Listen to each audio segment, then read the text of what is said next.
Today is November 21st, 2014. My name is Bruce Moore, and I'm here with Don Mackey doing another video of short local hikes.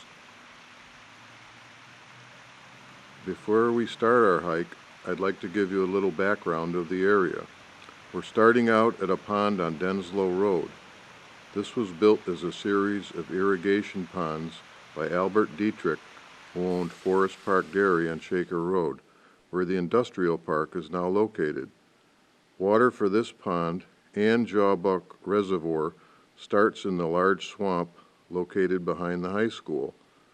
The ensuing stream crosses Chestnut Street just beyond the field at American Saw and is called Branch Brook. It flows under Benton Drive to Denslow Road.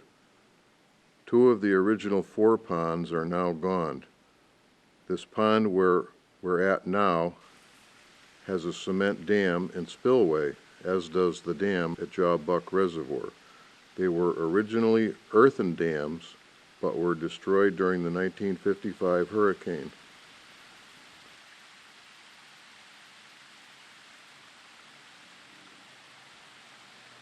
The brook from this pond flows under Denslow Road directly into Jawbuck Reservoir.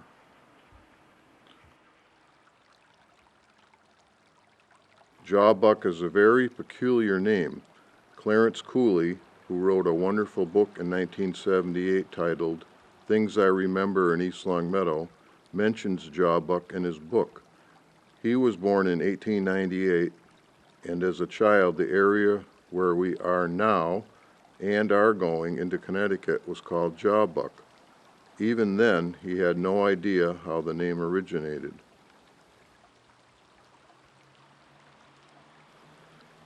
During the 1920s and 1930s, Queen Wilhelmina of the Netherlands owned hundreds of acres of land in East Longmeadow.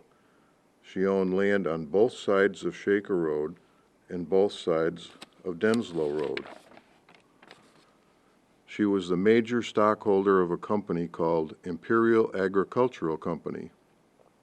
They raised broadleaf and shade tobacco, which was exported overseas.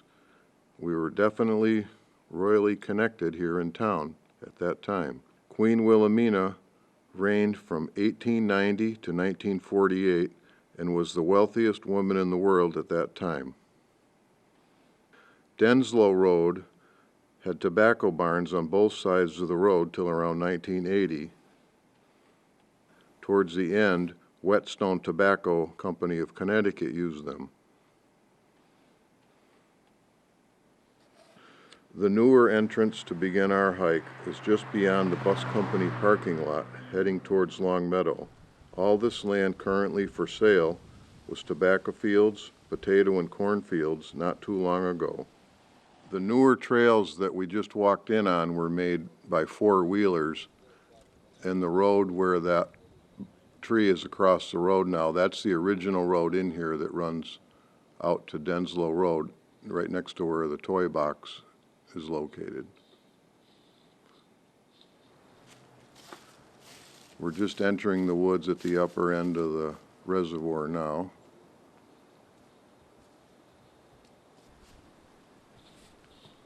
You can go geocaching out here. If you go to geocaching.com and type in the town zip code, you can find one of the geocaches located out here.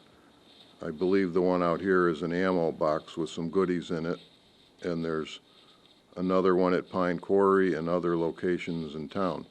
And they're fun hikes for the family, so just bring a portable GPS and you're good to go. Be aware of deer ticks out here and wear light clothing, because you don't want to get those get Lyme disease from the deer ticks. We're at the northern end of the reservoir now. We've walked in along the brook from Denslow Road, and we're looking south towards Connecticut at this point.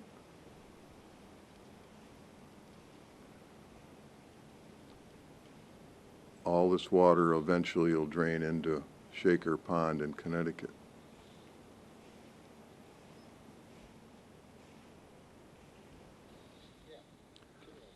There's currently no beavers here at the reservoir, but there was years ago. You can see some evidence on some of the trees that are gnawed up.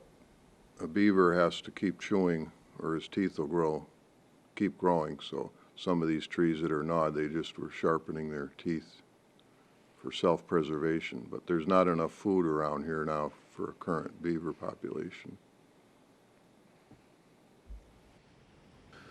All these rocks were put here by the DPW to keep the four-wheelers out of here. They really caused a lot of trouble at one point in this area with digging up the terrain, so they just tried to keep them at bay with a rock barrier here. So we're at the end of the reservoir now. We're going to walk towards the dam, which is now called Whetstone Dam number 3 if you on your Google map. We were hoping to see a bunch of wildlife out here. It's only about 18 degrees here, and unfortunately it froze over during the night. There's a fair amount of fish here in the reservoir. I fished in the summer and ice fished in the winter during the 1960s and 1970s. There are pickerel, bass, sunfish, yellow perch, bullheads, and an occasional eel in here. And if you're real lucky, you might see a mud puppy in the brook at the base of the dam. Here's the base of the dam. That was an earthen dam at one time. This is the new cement replacement dam here in Spillway at the end of the reservoir.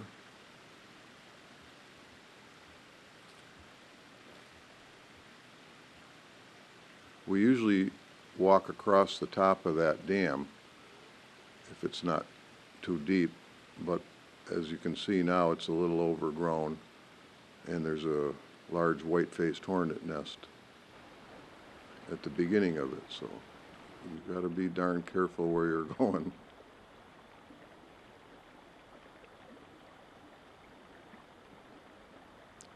This is the swampy area at the base of the dam.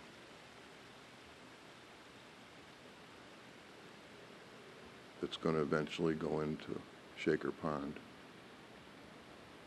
There's trails down either side here you can walk, but just be careful of the ticks.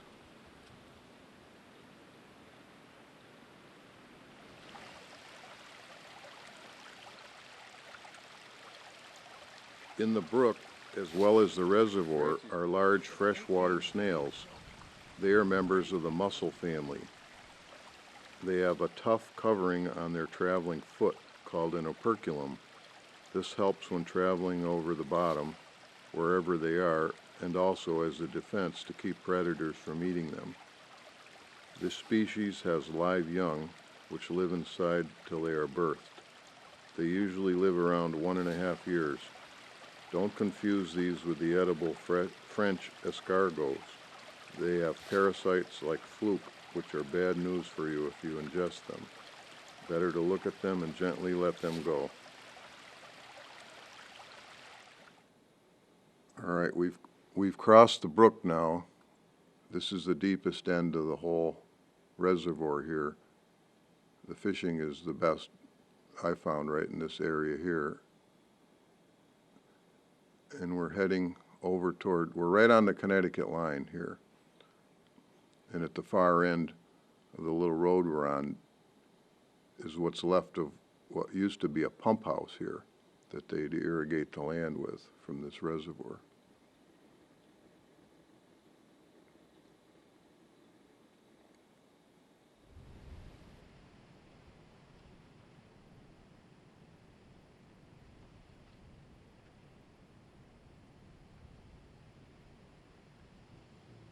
And this field is right on the Connecticut line. Some of it's in Mass, some's in Connecticut, but I believe you can still walk along the roads here without getting in any trouble. You can cover 3 or 4 miles out here with no trouble on your hike. So, and most of it's just flat roads like this that all kind of intersect at one point or another.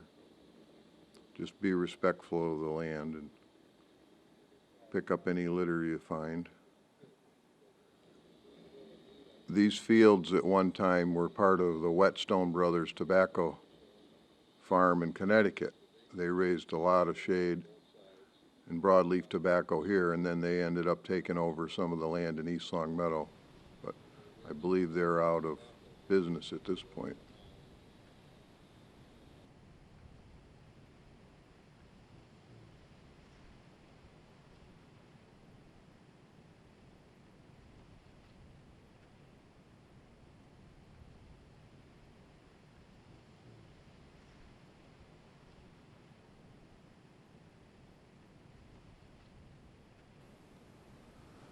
Well, we finally found some wildlife out here.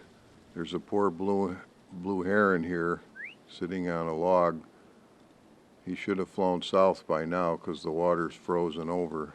So hopefully he'll get it together and make a flight plan pretty soon. But it's cool to see him sitting out here. If we continue a little further south following the brook down, you'll end up going toward Shaker Pond. You can walk on that trail for a long way till you get to the pond itself. We're coming up on a few houses on the opposite bank, but they're at the far end of the pond, so you can continue on the side we're on without bothering anybody. So if you want to visit Jawbuck Reservoir, just park along Denslow Road here and bring your family, your GPS, a lunch. Come on down here and have a hike right here in town. You don't have to go far. And we're going to be filming future hikes in the very near future. So we thank you for watching this hike. And this is Bruce Moore saying goodbye for today. Thank you very much.